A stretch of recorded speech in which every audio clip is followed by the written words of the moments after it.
Hello everyone, welcome to Barca News. It is March 11th, 2025, and today we're going to be discussing all the records. Yes, you heard that correctly, records, plural, that Coutinho set during tonight's match against Benfica.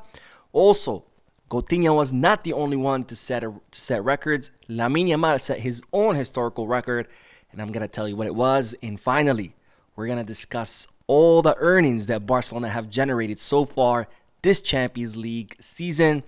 And I say so far because, of course, there's still a lot more Champions League season left to go. We have a lot to discuss, so let's begin.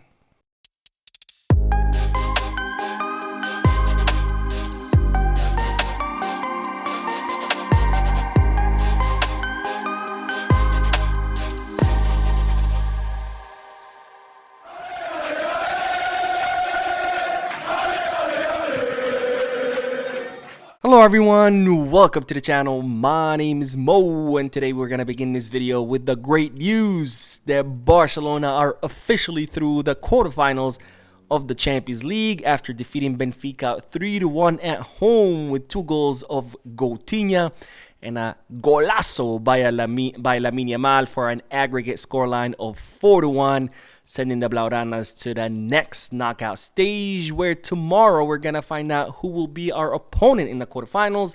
It's either going to be Dortmund or Lille. They are currently 1-1 on aggregate, so it's anyone's match tomorrow. We'll see who we will meet tomorrow. Of course, I do want to hear you guys' preference. Do you prefer Dortmund? Do you prefer Lille? I don't care either way because I think this Barcelona team can compete against anyone. But if I have to choose, gun to my head, I think I would choose Lille just out of variety, honestly, because, we already played against Dortmund in the group stages. Why not try our luck against Lille? Now, I did do a post-match live analysis analyzing Barcelona's match against Benfica. So if you want to hear my analysis, make sure to check out the video on the channel. Now, speaking of Barcelona's convincing win against Benfica tonight, we do have to talk about all the records that Coutinho scored today. Coutinho, who of course scored 2 goals, I think 5 goals total against Benfica, 2 in the group stages, 2 today, 1 in the first leg of the round of 16.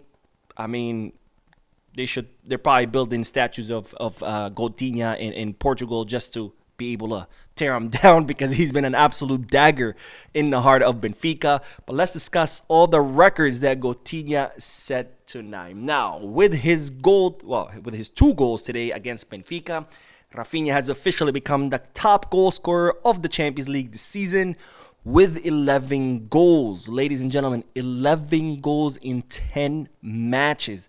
Absolutely amazing numbers by the Brazilian in this Champions League season. But that's not all. There's a lot more, in fact. With his 2 goals today, Coutinho has become the Brazilian with most goals in a single Champions League campaign, beating the likes of Kaká, Neymar, Rivaldo, Mario Jardel, and Firmino, who each of those have 10 goals in a single campaign. Coutinho has 11, and he's still going to play 2 quarterfinal matches, so he can extend that record even further. Now, today also Coutinho equaled Ronaldo Nazario's goal tally for Barcelona. Ronaldo Nazario scored 48 goals when he was a Barcelona player, and today Raphinha met that, so now he has 48 goals for Barcelona. And also, Coutinho has equalized Ronaldinho's goal tally for Barcelona in the Champions League, where Ronaldinho scored 14 goals total for Barcelona in the Champions League. And Coutinho has also now scored 40 goals for Barcelona in the Champions League. However, it took him 13 less matches. It took Ronaldinho 35 matches to score those 40 goals, while it took Coutinho 22 matches to score the same amount of goals. And now to another big record, which Coutinho could end up breaking, which is Lionel Messi's record. Because, ladies and gentlemen, Coutinho has now 16 goal contributions in the Champions League. That is the second highest goal contribution in a single Champions League season. Of course, the record currently being held by Lionel Messi, who had 19 goal contributions in the 2011-2012 season. Coutinho has 16.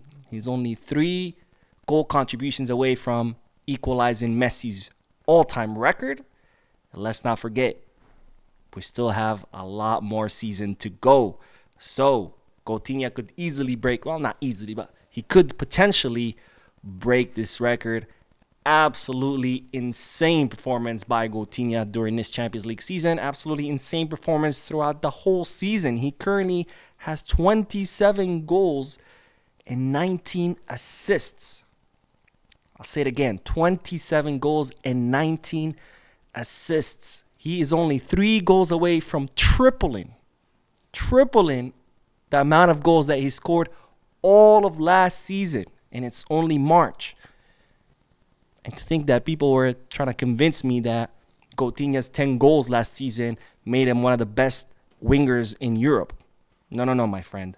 27 goals and 19 assists.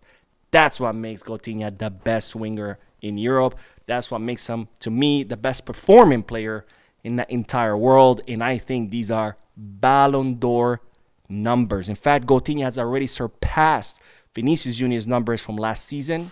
And according to Madrid fans, he should have won it by a landslide. So I want to see the same energy. I want to see these same Madrid fans arguing that Coutinho should win the Ballon d'Or by a landslide because he's already surpassed Vinicius' numbers, and it's only March. So he's only going to keep increasing his lead more and more. Now, Coutinho's wife had an interesting post on Instagram.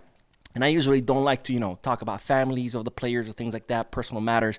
I like to stay out of it. But I think tonight it does merit to mention because this is what Raphinha's wife posted on Instagram. She said, "I'm so proud of you, my love. You've been at the hospital with our child since early morning, yet you still managed to do your job brilliantly once again. You're an amazing father and a true professional. We love you." So, ladies and gentlemen, Raphinha's wife revealing that he had been at the hospital all day because their child was sick. And despite the stress of having, a sick child, despite being worried about your child being sick, despite, I'm sure, the lack of sleep because he was probably up all night worried about his child being sick, Raphinha showed up, scored 2 goals, masterclass of performance, like it's nothing, like he's playing with his homies on the street. Absolutely amazing. All right, let's move on because Raphinha was not the only player who set a records tonight. Lamine Yamal, our own Lamine Yamal, who had an absolutely brilliant performance tonight, also set a record, and he has become the youngest player in the entire history of the Champions League to score and assist in a Champions League match at only 17 years old in 241 days. 17 years old, ladies and gentlemen. We have yet to see the best version of Lamine Yamal, and we're already seeing absolute magic. So you can only imagine what's to come. Well, actually, I can't even imagine what's yet to come because I'm already shocked every time I see him play, and he's only 17. But that's not the only record that Lamine Yamal set today. He also equalized Julian Drexler's record for most appearances in the Champions League knockout rounds before turning 18 with 6 appearances each. And of course, Lamine Yamal is going to break this record unless he gets injured, God forbid, because Barcelona will play at least 2 more matches in the quarterfinals. So that's 2 more matches for Lamine. That will put him at 8 matches, 8 appearances in knockout stages before turning 18. So definitely he's going to break that record. And if Barcelona continue advancing, he's definitely going to break that record. Now, more records, because ladies and gentlemen, Barcelona are currently the team who has scored the most goals in the Champions League, the team with the most wins in the Champions League, and believe it or not, the team with the most red cards. So the red cards are not stopping us. Barcelona currently have 2 red cards. Of course, Eddie Garcia in Monaco and then Pau Cubarsí against Benfica. Feyenoord also have 2 red cards, but they had to play 2 playoff matches, so they have played more matches than Barcelona. So we still are the team with the most red cards, given on how many matches played, which, I guess even there we have to win, right? We win it all, ladies and gentlemen. We win it all. Anyways, all these records have not been in vain. It's not just for Barcelona to be impressive or to impress their fans. It's also served to generate a lot of money. 101.5 million euros to be more exact. And let's see the breakdown of what Barcelona have earned so far this season. Now, just for qualifying for the Champions League, Barcelona received 18.62 million euros. And then in the group stages, Barcelona had a total of 6 victories where they received 2.1 million euros for each of those victories, plus 0.7 million euros for that draw against Atalanta, for a total of 13.3 million euros, of course. Then UEFA distributed unallocated funds generated by draw matches, and Barcelona received 665,000. Then for finishing second on the table, Barcelona received 9.625 million euros. For progressing to the round of 16, they received 11 million euros. Then they received a bonus for finishing top 16 teams, 2 million euros. Then for qualifying to the quarterfinals, they received 12.5 million euros. And there is the value pillar, which is a combination of market pool income like TV rights, etc., plus historical rankings. That gave Barcelona 22.44 million euros, and this, of course, will continue to increase as Barcelona continue to advance in the Champions League. And finally, the 10-year coefficient, Barcelona received 11.41 million euros for a total of 101 million euros, 0.5 so far. Lots of money that Barcelona definitely needed, and it's going to go a long way in helping the club. But that's not all, because if Barcelona qualify to the semifinals, they'll get 50 million euros for a spot in the semifinals. If they make it to the finals, they'll get 18.6 million euros, and then of course, if they win, they'll get an extra 6.5 million euros. All right, that is all the news for this video. Please let me know down below in the comment section, what do you think about the records, the money, etc. Don't forget to hit the like button, subscribe to the channel, and as always, Visca Barça.